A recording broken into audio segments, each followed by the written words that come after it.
I am the Green Arrow. I realize that I've denied that claim with the same conviction with which I'm speaking now. I have let good people stand accused of things that I've done. Roy Harper is not the Green Arrow. Tommy Merlin is most certainly not the Green Arrow. These are two names on a long list of people who have given so much and sacrificed everything in the name of my crusade.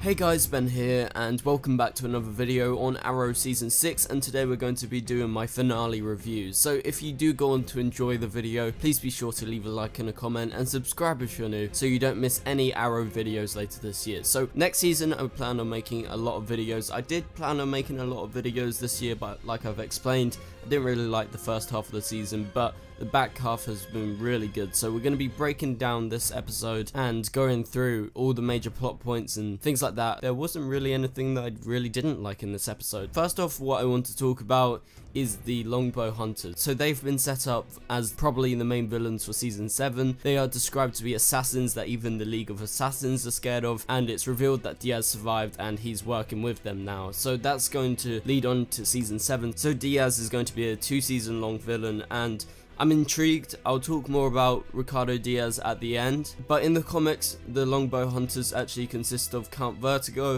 a guy called Brick, Red Dart, Killer Moth, and obviously Richard Dragon, who is Ricardo Diaz the Dragon. In my opinion, it probably won't be them, because a lot of those are like Batman villains, and also they are metahumans, and Arrow doesn't really tend to go with the metahuman sides, so I think they might just make up the characters for the Longbow Hunters and not go with the comic book ones and make them just assassins, because the ones in the comics really aren't proper assassins. On Arrow, it's probably not going to be a metahuman. So moving on to the next major plot point. Man, Quinton is gone.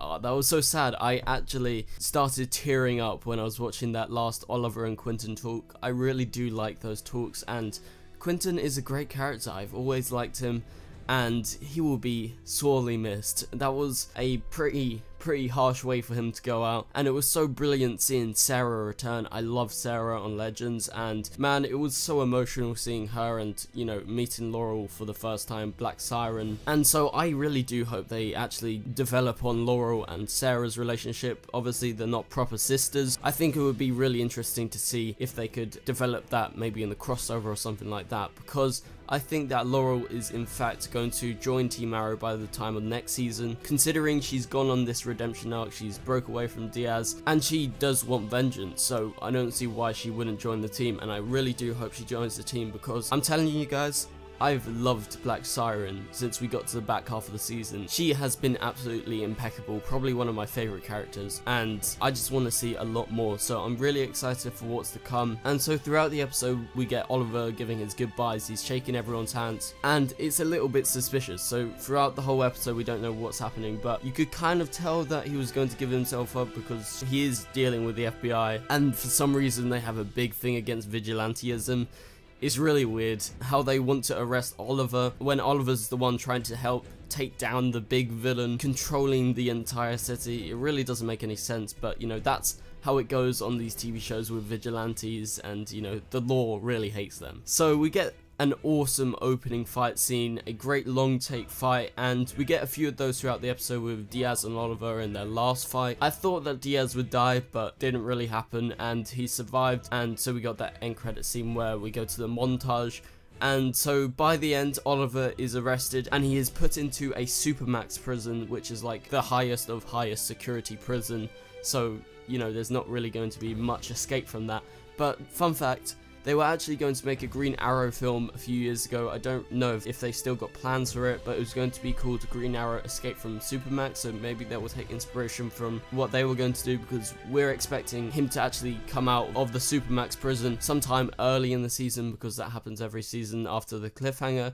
you know, they come back to normal and everything's back to normal. I do hope that he comes back within the first few episodes, because it was kind of annoying at the start of season 6 when John Diggle actually took over the mantle and we barely got to see Oliver, and you know, he's the titular character and it was kind of weird. So hopefully he comes back soon, or he just has a really cool arc in prison. Moving on to the final bit that I want to talk about, Oliver reveals to the public that he is the Green Arrow. He does the speech, and we get a absolutely brilliant cliffhanger with him at the end of the season revealing himself to the public, and it's montage over all the different people that are going to be featured in next season. So I don't see anyone leaving from the team apart from obviously Quentin, because now he's dead, and it was just a great way to end off the season, and it sets up everything. It sets up Roy Harper coming back, because now he's been cleared of the title of being the Arrow, and Roy is actually going to be a series regular next year, so I'm really excited for that. Finally, what I want to talk about is Ricardo Diaz. So Diaz, throughout the season, he's been a good villain. I liked him a lot,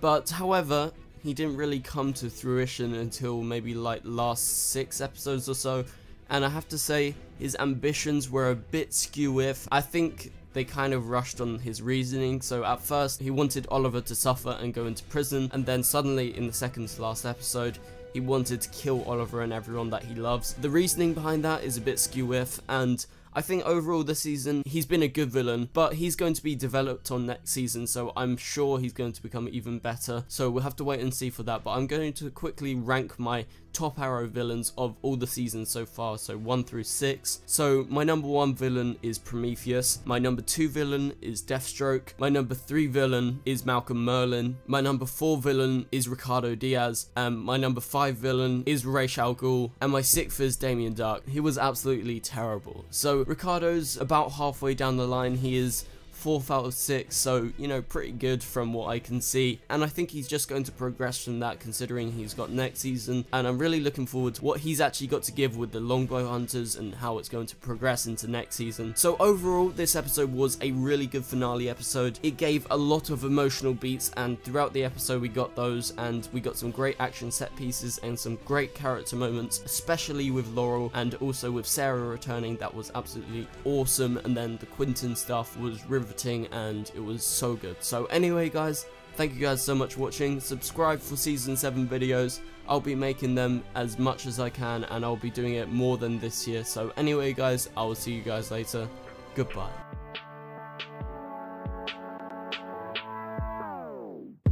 It doesn't make us strong, it doesn't make us weak. Tongue tied to service like shark free.